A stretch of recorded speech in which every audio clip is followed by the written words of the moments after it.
Welcome to episode number 16 with Alex Hutton, major bank CISO, thought leader, influencer, presenter, and award-winning speaker as he discusses with me inspiration he gets from the best sushi in the world and having a vision of craftsmanship in his profession. A lot of CISOs I know will lament, like the only time they're ever really feel important is when they've screwed up somehow. It's interesting though, right? Because at the same time, what a lot of organizations struggle with is executive level reporting. And the reality is, if your executive management is not consuming a data breach, what they are consuming or should be consuming is your reporting. So your reporting becomes your product. Jiro Ono is very famous for putting everything he is into his product. He knows that he needs to massage the octopus for 42 minutes, call it. Not 47, not 38, but 42 minutes. That's his optimal time after 60 years or so of doing this. He personally buys, inspects and buys the fish, right? And so on and so forth. And if you go into this and watch this movie and you learn what this is all about, you're learning that he's really a craftsman, right? He is crafting the entire experience that people are consuming. He is taking ownership of everything that he does. And for me, I get a lot of inspiration out of that because I realize that my impact on my organization is not just the operation of my firewalls. It's not whether or not I did a good job in the last penetration test or my firewall tickets are being moved across the Kanban fast enough, for example. What I realize is that how the business consumes me is my bedside manner. So if I'm talking with a business and they're just choosing a vendor to do mobile app development that is really terrible from a security standpoint, right? It doesn't behoove us for me to go out and say, these people are just producing poop on a stick. We got to stop working with them, right? I have to develop a good bedside manner in order to inspire these folks to understand that they need to meet all of our requirements as an organization, not just the functional requirements out of the software. Hello, and you are listening to Bill Murphy's Red Zone podcast. If you are listening for the first time, I interview leaders who inspire me in the areas of hardcore IT security, IT business leadership, innovation, creativity, entrepreneurship, and fearless living principles. Welcome to the show.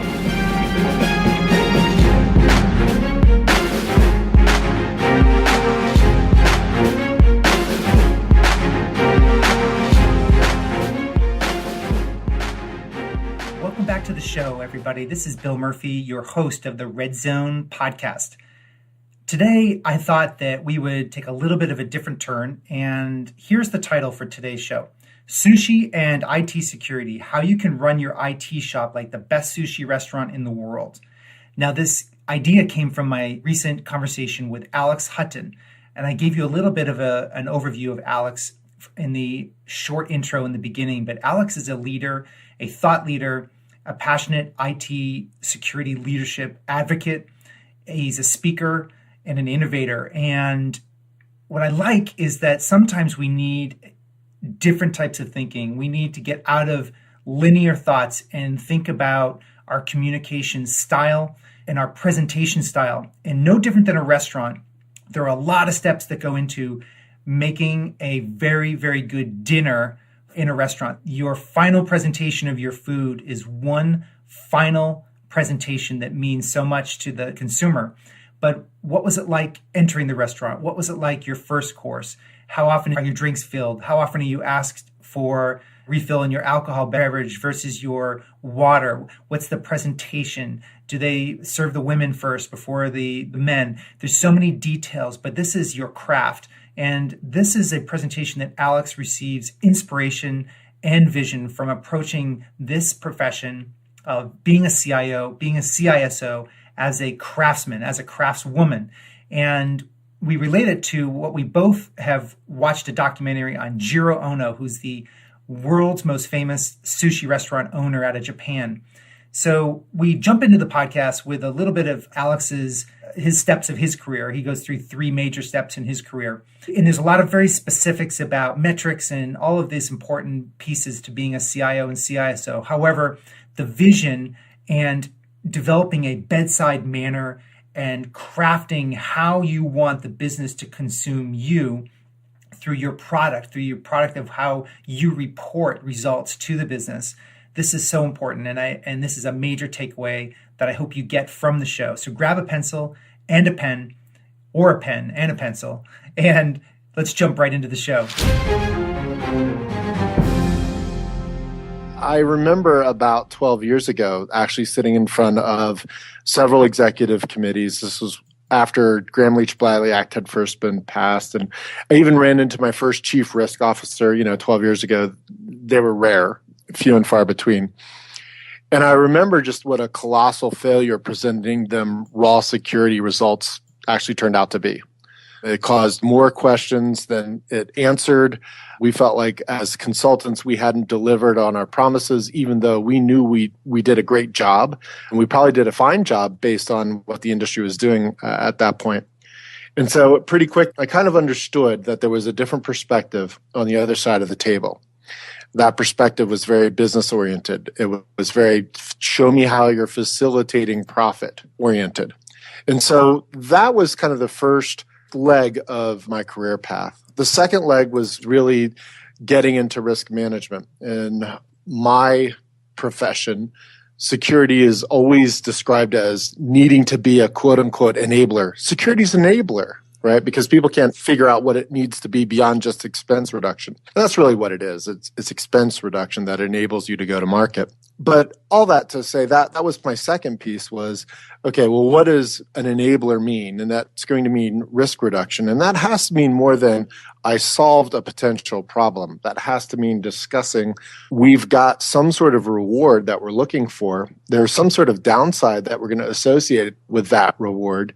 Here's how I'm limiting that downside based on investments that you're giving me. At a very high level, that sounds relatively straightforward, but it becomes very difficult to do, both in small to medium-sized enterprises as well as large enterprises.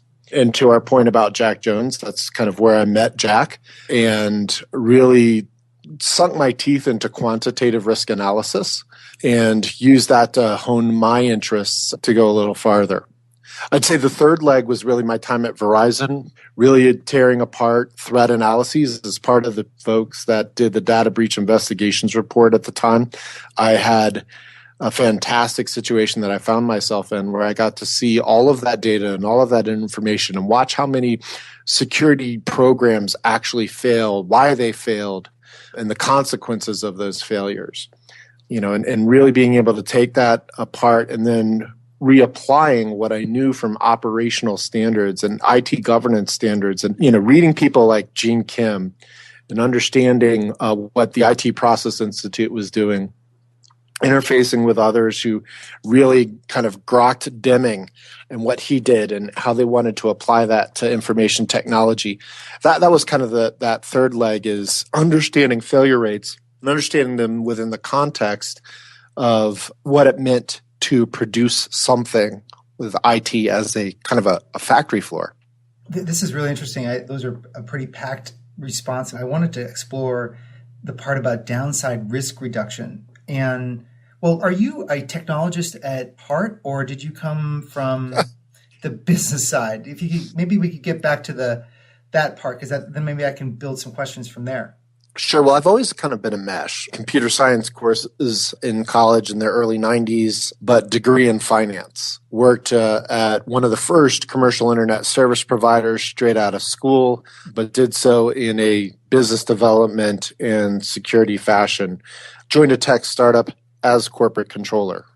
Oh, wow. and then moved on. Well, when you're a startup, there's not much more. You establish the general ledger, you create a process, and so moved on to product management from there, that sort of thing. So, my background has almost always straddled the line between technology and making business sense of technology application. So how did you start interpreting IT security as facilitating profit and risk management? Look, I guess the risk management is a bit probably easier to digest. So maybe we'll start with the harder one, facilitating profit. Can you share with me your concepts related to security and facilitating profit? Sure. So most CIOs and CISOs, they'll go out there and they have a budget and people will ask them, well, why am I making this investment on your budget? And the answer almost always is, well, to stop some data breach. We don't want to be the next Target, or we don't want to be the next Sony, or whatever it is, right? That didn't always work. So then, compliance regimes came in, and now we say, why am I giving you budget? And the answer is, well, to make sure that we're HIPAA compliant or PCI compliant or whatever, what have you. Those aren't useless discussions. Let me say that those are very fruitful discussions. But what I think has been lost on a lot of folks as they've operated in a CIO or CISO role and trying to justify the investment is this. We forget that we're being counterbalanced as an expense with revenues. And there's a nuance to that. And it's this. Executives on the other side of the table are very used to things like forecasts. They're very used to having to give forecasts of people like Wall Street and their investors and so forth. They're very used to having to digest profitability forecasts or revenue forecasts from sales, for example. That's what you do is you call up sales and you say, are we going to do well this quarter or not, right? Give me a forecast. So it's incumbent on the business when they want an IT-enabled something. Let's call that an e-commerce site, a new mobile client, whatever their initiative is that they're asking IT to support. They've got some sort of revenue forecast that they're being asked for, more than likely. If not, then your organization now has deeper problems. But in general, they're coming off with, I think I can make this amount of money if we spend this amount of dollars. And that's fantastic. There are a number of risks that go into that, or a number of potential ways that profitability or revenue impact can fall short. And these are also forecasts. So you're going to have a project management forecast, right? The project could be less than the requirements we thought. It could take longer than we thought. It could be more expensive than we thought, or any combination of those three. You could have a technology problem in more expensive than we thought. Then the vendor quoted you one thing, and it turns out the total cost of ownership was completely different. You've got technical debt to deal with as well sometimes when you're dealing with project initiatives and so forth. So there are a number of downsides there. In information security, just like the project manager would give you a forecast based on we think we're behind, or we're currently behind and we're going to fall even more behind, or whatever they're forecasting, it's incumbent upon information security to also say, okay, we can also forecast some losses. There is no such thing as secure. And so therefore, either it's a very remote chance of loss, or it's a fairly immediate chance of loss, and the loss is going to be this range. Just as the salesperson says, well, we think we're going to have a good quarter and revenues are going to be between $10 and $15 million. The CISO should be answering back, well, we believe that we aren't facing a ton of risk. It should be a 1 in 15 year or greater event that we would lose between $5 and $7 million based on a privacy incident or an availability incident or whatever the issue is that they're thinking of or being asked to think of. So that's kind of what I mean when I talk about enabling business, talking about revenue streams and how expense and cost centers should be interfacing with these new revenue streams. So when you're talking about the concept of secure, so when watching one of your presentations, the concept of secure came up and being secure versus securing. So that's right. Is that sort of dovetail into that piece where the CISO is saying the likelihood of an event in the future? So, I mean, in the business side, they're insuring against risk of, they're buying insurance policies on buildings for floods and damages, and they're doing all sorts of risk management. Are you saying on the IT side, we should be having that same type of discussion? I think that's one basic part of the approach, is to say, okay, here is what your investments in IT and information security and people, process, and technology are the investments, by the way, not just like, okay, here's my budget investment, but here are what my investments are, what I'm forecasting our risk reduction to be. That can be extremely difficult.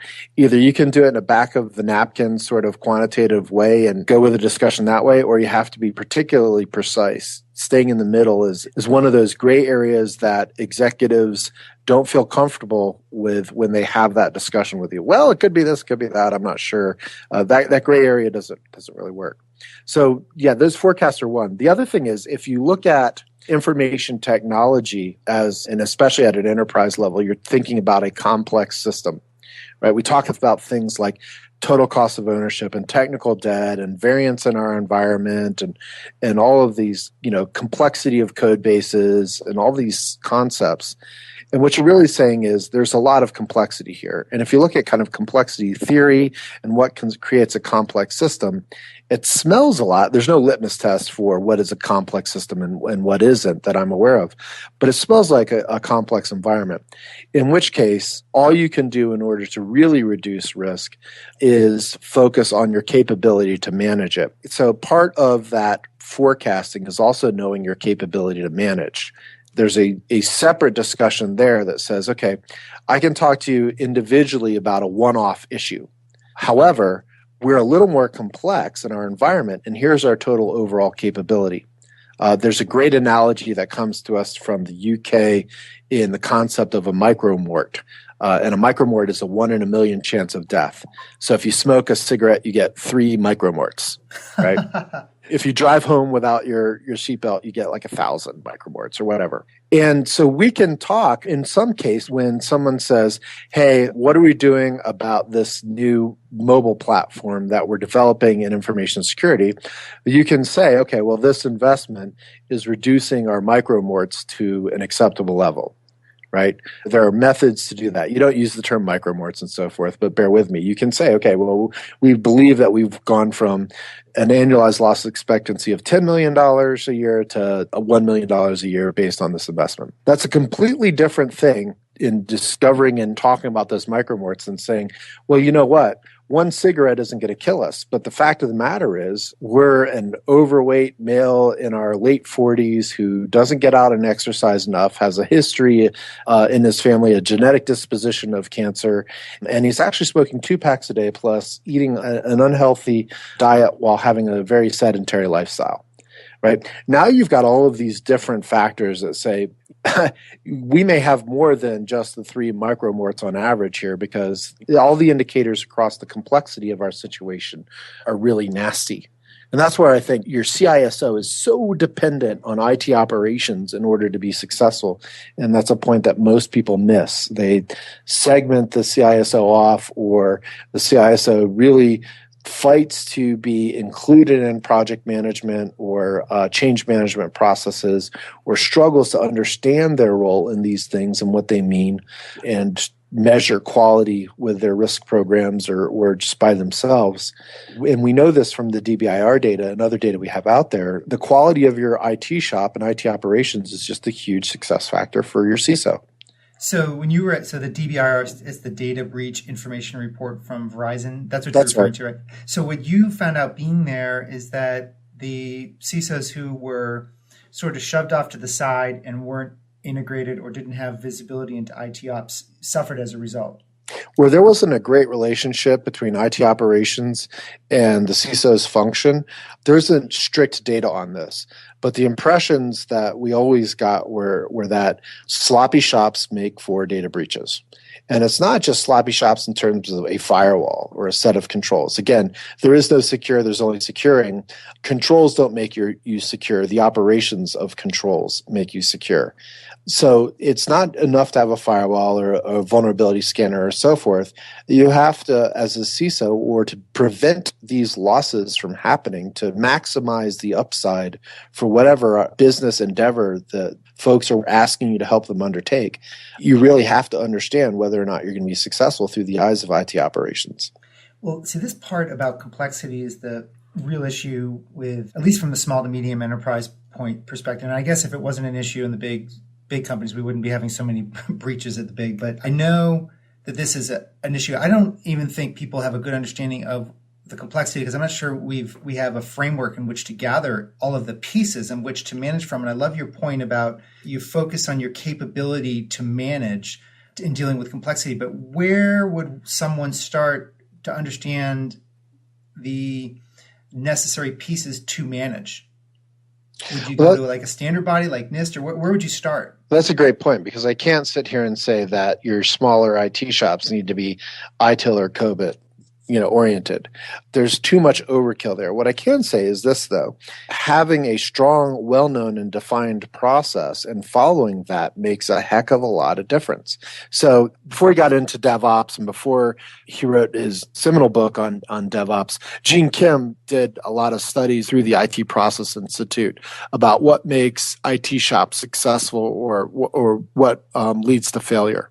And one of the most fascinating discoveries out of that data was that the most successful IT shops, the ones in terms of availability, the ones that had the fewest outages, the ones that had the fewest problems, were the ones that were run by somebody in senior management at that IT shop who was either military or ex-audit. Really? No, it's true, because folks who are technologists saw that stuff as a burden versus a means to an end. Okay. Right? And so they said, well, we don't really document this stuff. We have conversations, right? And you can forget to have conversations. You can be too busy to have conversations, or you can forget things that you should have known that you heard in a conversation, right?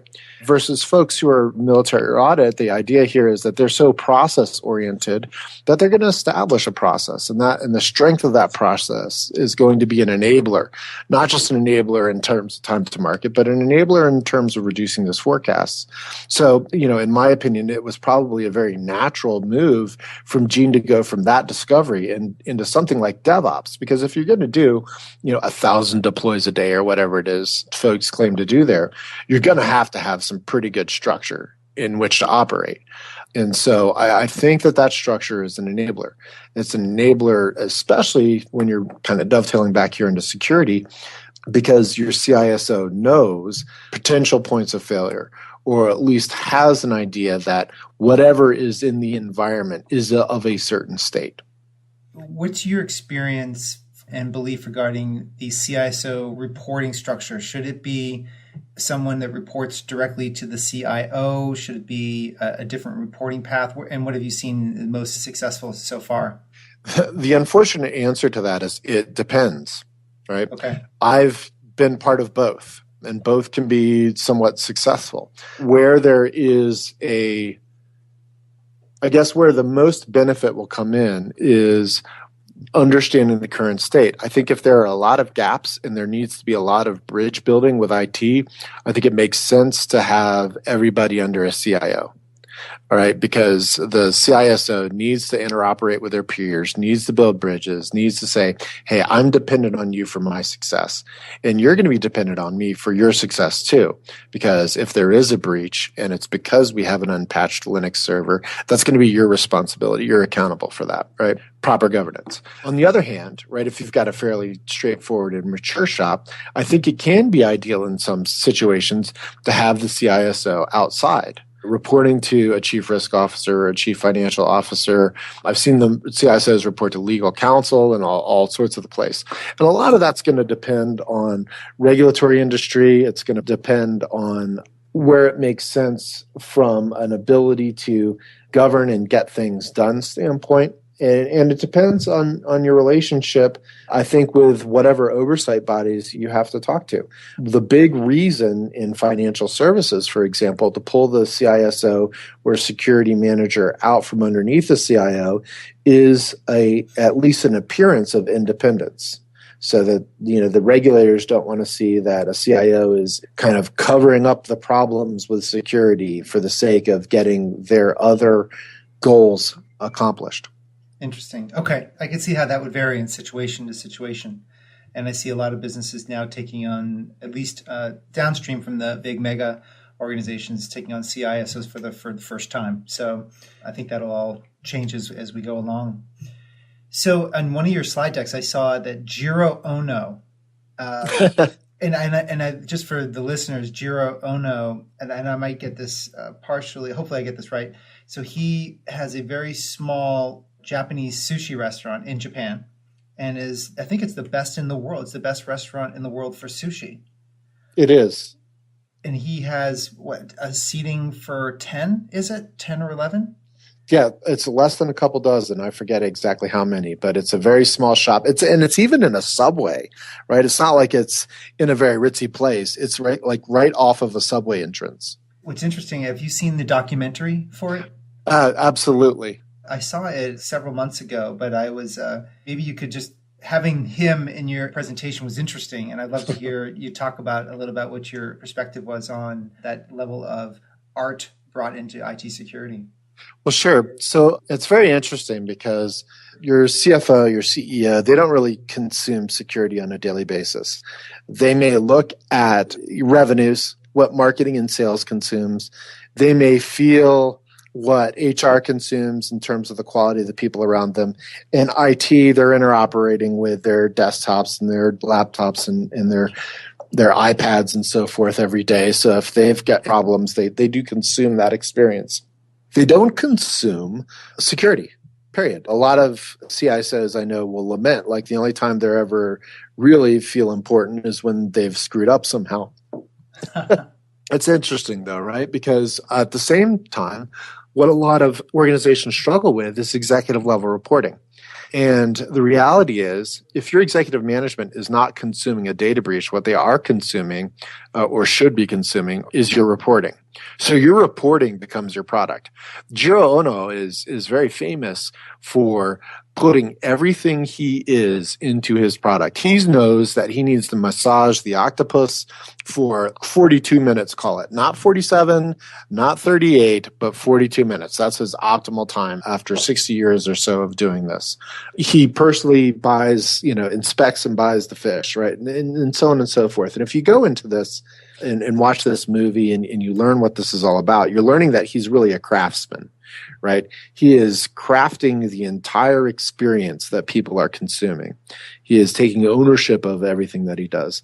And for me, I get a lot of inspiration out of that because I realize that my impact on my organization is not just the operation of my firewalls. It's not whether or not I did a good job in the last penetration test or my firewall tickets are being moved across the Kanban fast enough, for example.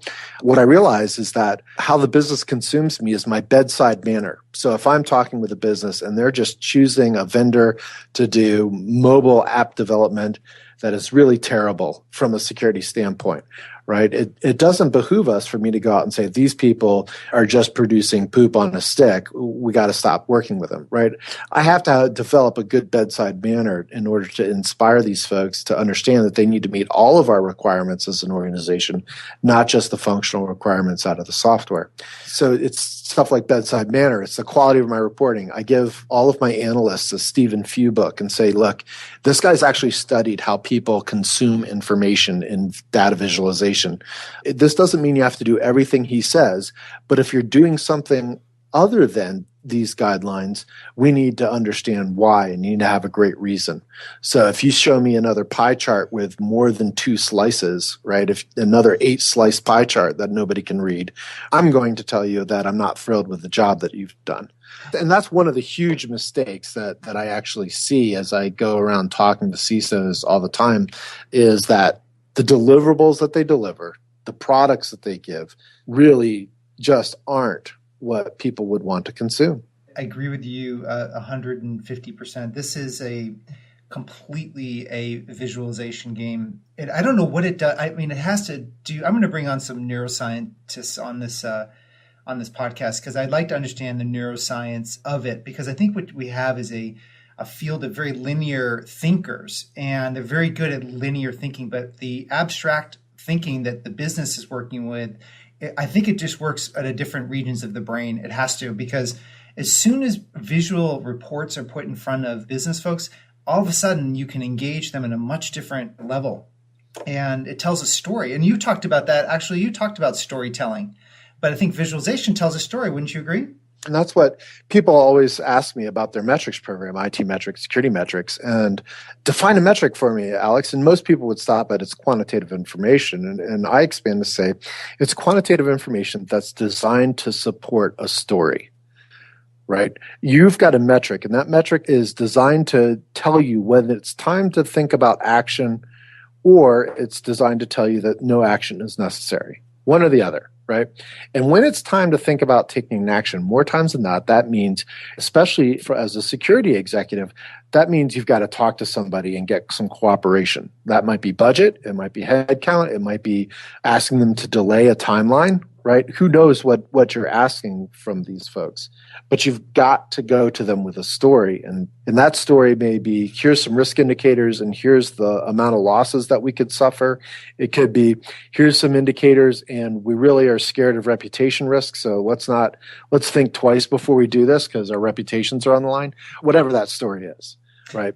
I hope I'm not repeating myself on my own podcast, but I can't help telling the story because I was at a board meeting with a CIO friend of mine I've known for many years, and the board had asked him to come in for really the first time this company had asked for a report, a full deliverable in front of the board for his IT security program. And it was very interesting. It was a raving success overall. But the most important part of that was for him telling the story of where they come from, where they've been, where he was going, and everything was grounded in the science and in the analytics.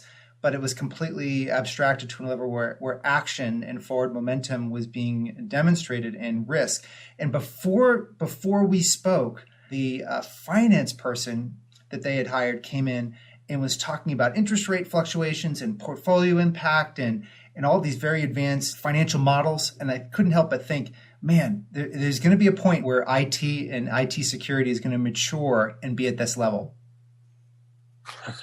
Well, but I hope we don't lose our ability to tell the story, right? And to some degree, it's easy for your credit, we call it credit side in the financial services industry, but your credit risk side to be, it's easy for an executive to infer what that means, right? If you talk about, okay, we have a risk of rising interest rates, or we have a risk of market fluctuation, or whatever it is, right? That speaks directly. If you say to an executive, well, we have a risk of malware exposure, then like, okay, that sounds bad. What do I do? Right? And so that's where you need to be able to tell the story, and you need to understand concepts like the immediacy of a forecast, as well as that health, that overall health of the program that you need to talk to, and say, hey, look, I can stop the bleeding, but once we stop the bleeding, we need to really take a look at getting in shape. So what do you mean by the concept of metrics? I loved your points about money and time. Oh, could you talk to that a little bit? Well, sure. So most security metric stacks, and I have probably given, let's call it a half a dozen workshops, as well as just dozens of talk and facilitated discussions in CISO forums and so forth on metrics. And I think I've had 2 people in the entire last 6 years actually raise their hand and say, yeah, I like my metrics program. Right? It just doesn't happen. These things don't exist. Good metrics program. Part of the reason that most metrics programs just stink is because most CISOs will not take the time to do what your friend in your anecdote said, but they'll just take, here are the number of firewall tickets, right? Here's the number of times somebody kind of knocked on our website door and it looked like they were trying to do bad stuff, and so on and so forth. In other words, they won't do enough work. They'll just take low-hanging fruit, put those into graphs and say, here's our metrics, right? Here's my security metrics program. And what's missing from that is that, there really are 2 things that executive management cares about, and that's going to be time and money. And one might argue that time is money, and you can actually quantify time as money. But in either case, the point is we always, when we talk to folks in the daily job that I do, we're always saying, hey, there needs to be a time or money component to this. Or at least allude to a time or money component that we can think of. So I can tell you how many vulnerabilities I have, right? But I can tell you which ones are in our high-risk area.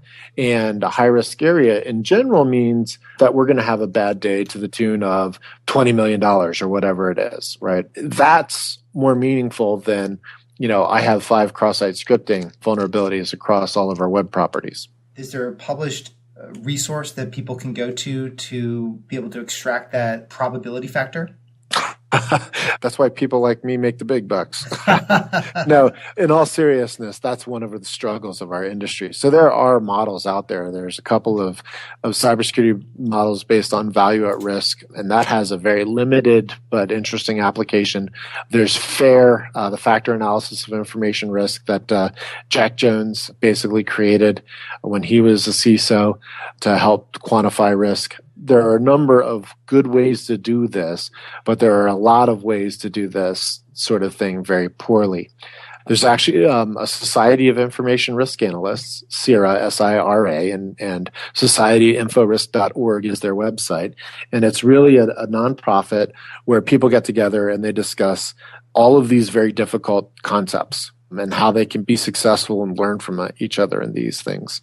And so that's really, before I say, well, of course, just download ISO 27005 or 31000 or go buy FAIR software or whatever it is, it would definitely be, hey, interact with people with the same problems. And there are lots of us out there. And this is one place that those people kind of congregate. And I do like that FAIR model is interesting and I think very practical for both very large to small organizations, because the maturity of a security organization depends how deep you go and how deep you need to go within the FAIR model. So you can get into it. And I even asked Jack, it sounds like you would have to be a math guru to be involved in this. And he goes, no.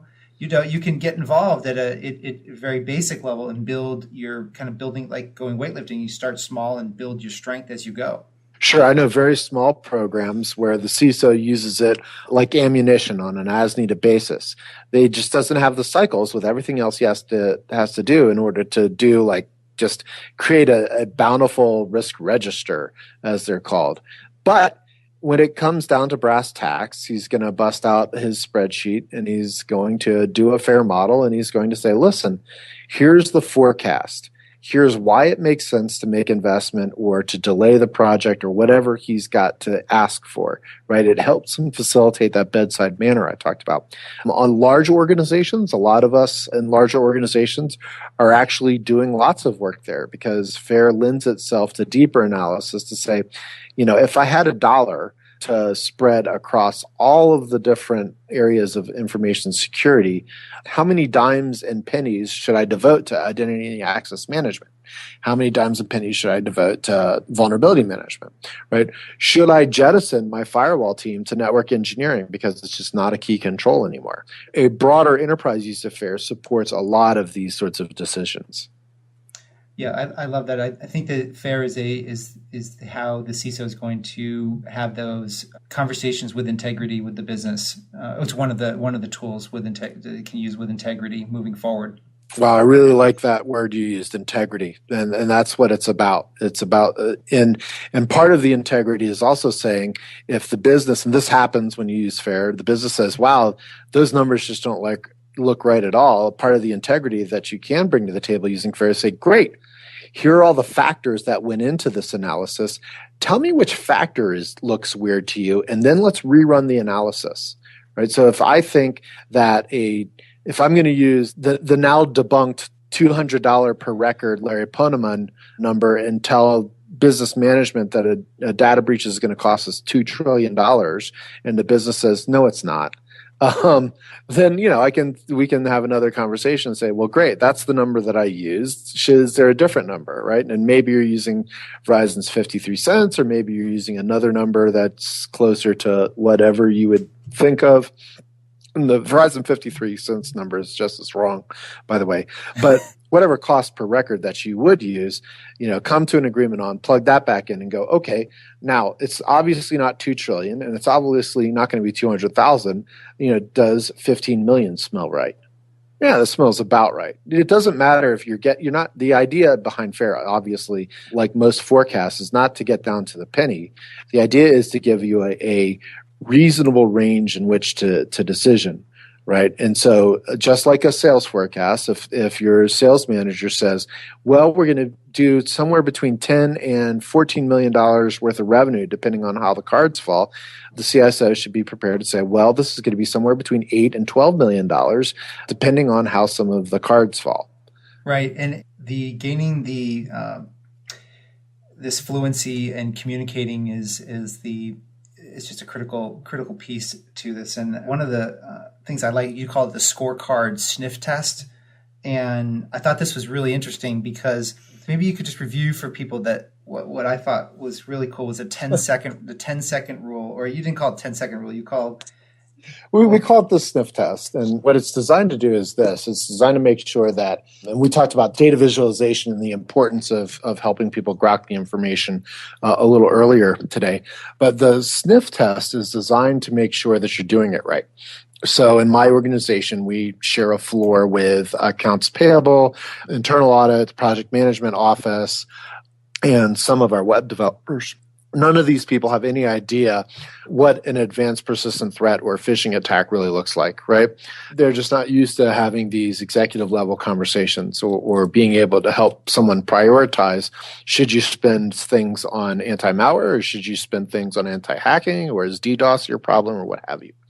Similarly, your executives are also just not equipped to make these decisions. In one of the sessions at RSA, there was a gentleman who came up and said, my management is asking me for dozens and dozens and dozens of security metrics. I don't even know where to get them. I said, your management, it really doesn't want dozens and dozens of security metrics.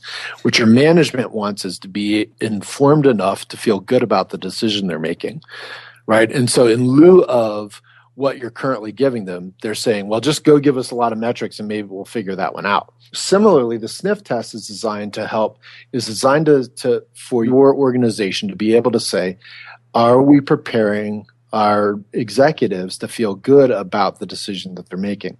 So imagine yourself in a mahogany room, and you're third or fourth or fifth on the docket. You're scheduled to go 45 minutes into an hour presentation, and in general this is going to go long. You'll be lucky to get 2 or 3 minutes. And the sniff test is designed to make sure that by minute 53, your CFO or somebody isn't worried about their vacation home, thinking about their next meeting, checking their email on their phone or what have you, what people are normally doing. Or if they are, that you'll be able to suddenly get your point across. So what you do is you take your deck or your scorecard, your PowerPoint presentation, whatever it is you're presenting. And you can have lots of work behind it, right? So maybe this individual that I talked about at RSA, they have 7 dozen metrics behind their initial report. But the one thing that they want their executive leadership to understand is just a page or two.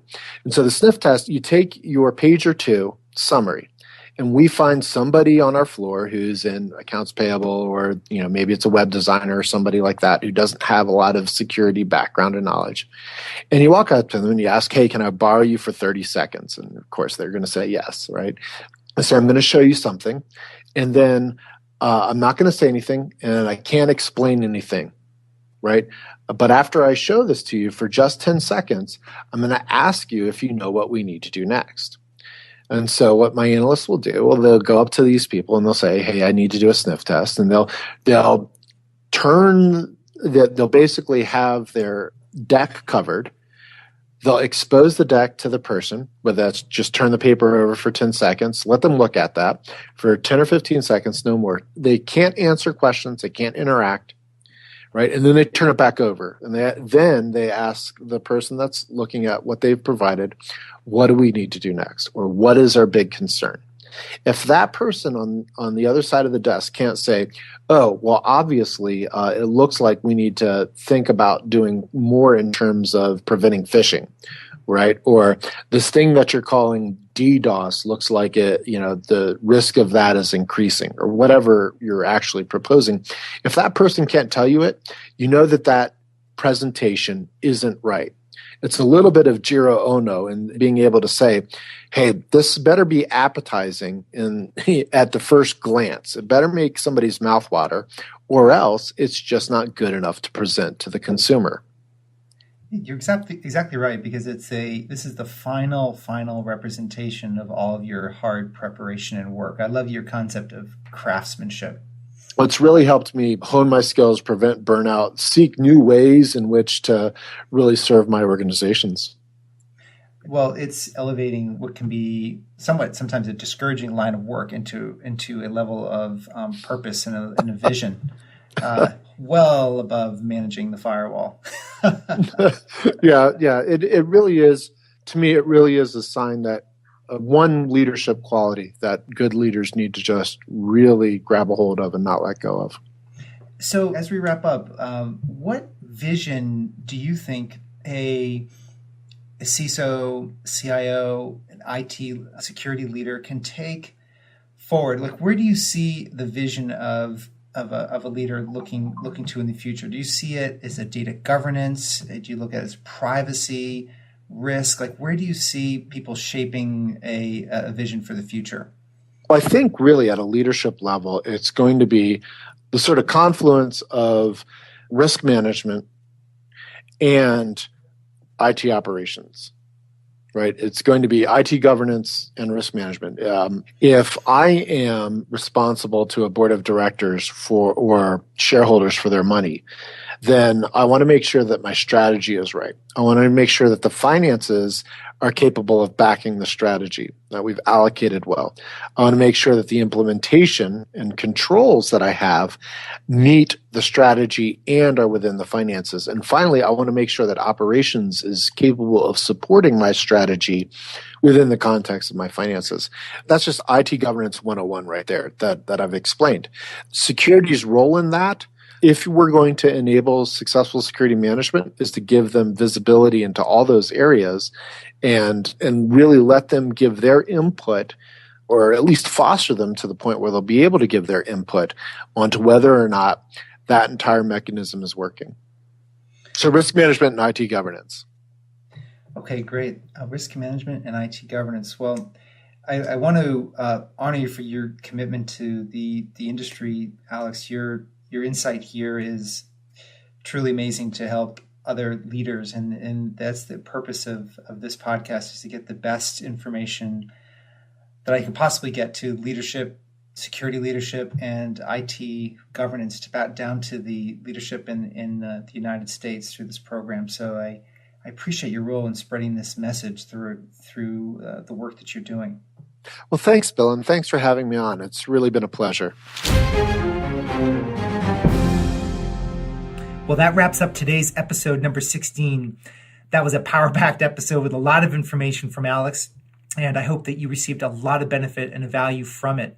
If you have received benefit and value from it, please go to iTunes and leave a comment there. It really helps the show quite a bit for other CIOs and CISOs to find us, because we get a higher ranking on iTunes the more positive reviews we get.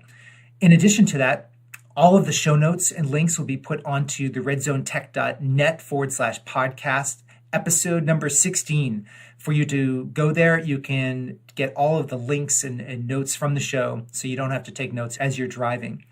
Also, finally, just a shout out to our sponsor, which is the CIO Scoreboard. The CIO Scoreboard is a toolkit that's meant for the CIO to both manage the downstream technical reality that's needed from 50 plus security domains, and then also take that information and be able to present actionable reports and data to both their peers at the senior executive level, also to the CEO and to the board. So the CIO Scoreboard is meant for both the downstream reporting and the upstream reporting as one consolidated interface of information related to IT security management. So with that, we'll look forward to seeing you on the next show, which will be episode number 17. Have a great day. So there you have it. This wraps another episode of Bill Murphy's Red Zone podcast.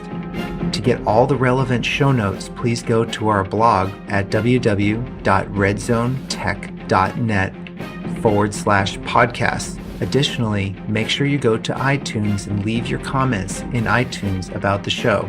This helps our show rankings enormously, and it helps support the show. Until next time, I appreciate you very much for listening. Thank you. So there you have it. This wraps another episode of Bill Murphy's Red Zone podcast.